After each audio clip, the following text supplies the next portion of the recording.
ආයිබෝන් කියලා පිළිගන්නවා agricultural වීජන් YouTube නාලිකාව එක්වී සිටින සියලු දෙනාම අද දිනේ අපි කතා කරන්නේ ගවයින්ට කොහොමද අපි පෝෂක ගුණයෙන් අනුවන තෘණ සකස් කරලා ආහාරයට දෙන්නේ කියලා. ඉතින් ඔබට මේ පසකින් පේනවත් ඇති තෘණ. ඉතින් මම පිහියකුත් අරන් ඇවිල්ලා ඉන්නේ ඕගොල්ලොන්ට කොහොමද මේ තෘණ පඳුරක් ශ්‍රේෂ්ඨයේ සංස්ථාපනය කරගන්න කියලා පෙන්වන්න. මෙන්න මේ වගේ හොඳින් මෝරපු තෘණ තමයි අපි සිටුවීම සඳහා යොදාගන්නේ. ඉතින් මේ වගේ උසට වැඩුණු තෘණ පඳුරකින් තෘණ දණ්ඩක් අපි කපා ගන්න ඕන. ඔබට පේනවා ඇති මගේ උස අඩි 5ක් වගේ වෙනවා. ඉතින් අඩි 5කටත් වඩා වැඩුණු තෘණ පඳුරක් තමයි ඔබට මේ දිස් වෙන්නේ. ඉතින් අපි මේ තෘණ නිවැරදිව සිටව ගත්තොත් අපිට අවුරුදු 3ක් 4ක් දක්වා අපිට යදා ලස්සනු නෙලා ගන්න පුළුවන්. මේ ආකාරයට තෘණ පඳුරේ මෝරපු තෘණ ගසක් පහලින්ම අපි කපා ගන්න ඕන. මෙන්න මේ ආකාරයට මෝරපු වත්‍ර ඉවත් කරලා සුද්ධ කර ගන්න ඕන.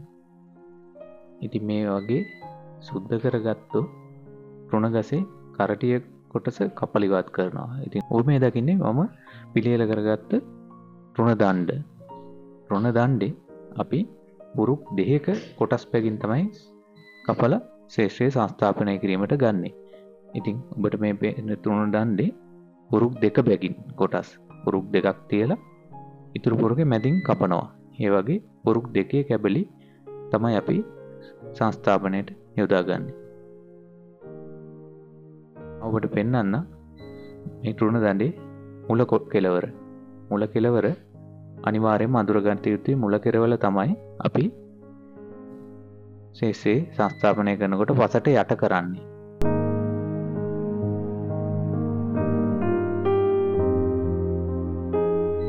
ඉතින් මේ ආකාරයට ඔයගොල්ලන්ට මේ තෘණ දණ්ඩ කොටයක් මත තියලා කපා ගන්න පුළුවන්. ඒතර කපා ගන්නකොට අනිවාර්යෙන් මුල කෙලවර අග කෙලවර අපි වෙන්වෙන්ව පැහැදිලිව තියා ගන්න ඕන. මොකද සිටව ගන්නකොට අපිට මුල කෙලවර අඳුනා ගැනීම ඉතාම වැදගත්.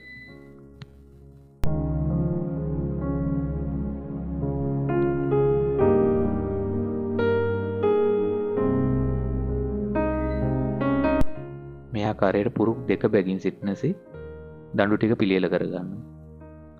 මේ වගේ පෝෂක ගුණයෙන් අනුවන සුපර්නේපියර් තෘණ වර්ග පැචෝන් CO3 CO5 ආදී වැඩි දියුණු කළ තෘණ වර්ග ඕගොල්ලොන්ට හිටව ගන්න පුළුවන්. මේ තෘණ දණ්ඩක් හිටවලා මුල් වරට අස්වනු නෙලන්න පුළුවන් වෙන්නේ දවස් 90කින් පවන. දෙවන වර ඊට පස්සේ දින 45න් 45ට වගේ ඕගොල්ලොන්ට අස්වනු නෙලා ගන්න පුළුවන්.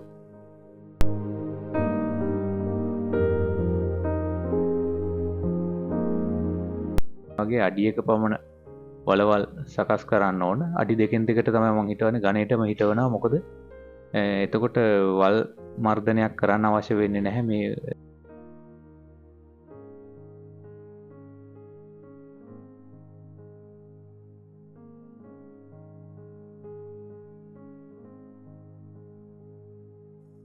ඉතින් මේ ආකාරයට අඩි දෙකෙන් දෙකට තමයි මම වලවල් සකස් කරගන්නේ.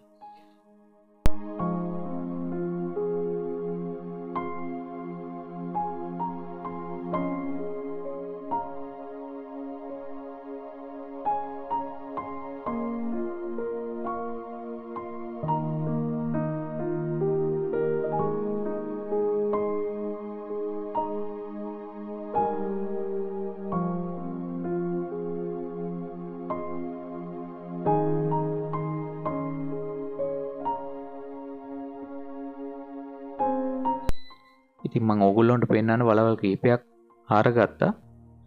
ඉතින් අපි බලමු දැන් අර අපි කපාගෙන ආපු තෘණ දඬු කොහොමද මේ වලවල් වල හිටවන්නේ කියලා. ඉතින් අපි මුල කෙලවර වෙනම හඳුනාගත්තා. දණ්ඩ කපද්දිම මුල කෙලවර අග කෙලවර අනිවාර්යයෙන්ම අඳුර ගන්න ඕන. මෙන්න මේ ආකාරයට ඕගොල්ලෝ මඤ්ඤොක්ක හිටවන්නේ. අන්න ඒ වගේ මුල කෙලවර පසට සිටින්න එක වලකට දඬු දෙක බැගින් දඬු දෙකක් තියන්න ඕන එක වලකට. මෙන්න මේ ආකාරයට අනිත් පැත්තට අනිත් දණ්ඩ තියෙනවා.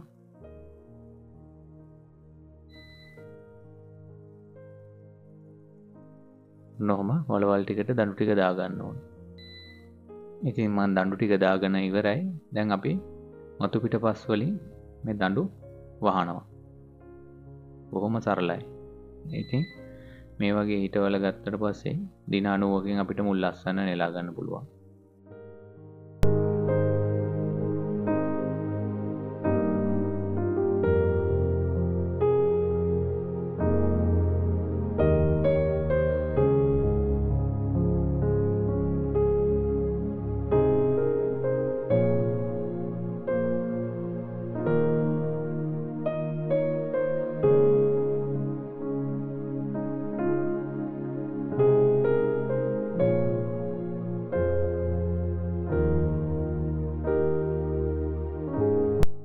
ඉතින් මෙවැනි වීඩියෝ ඕගොල්ලෝ නරඹන්න මගේ ඇග්‍රිකල්චරල් VGN channel එක subscribe කරලා තියාගන්න. නවයම වීඩියෝ සමගින් නැවත දිනයකදී හමු වෙමු. සුබ දවසක් ඕගොල්ලෝ හැමෝටම. ගිහින් එන්න. සුබ දවසක්.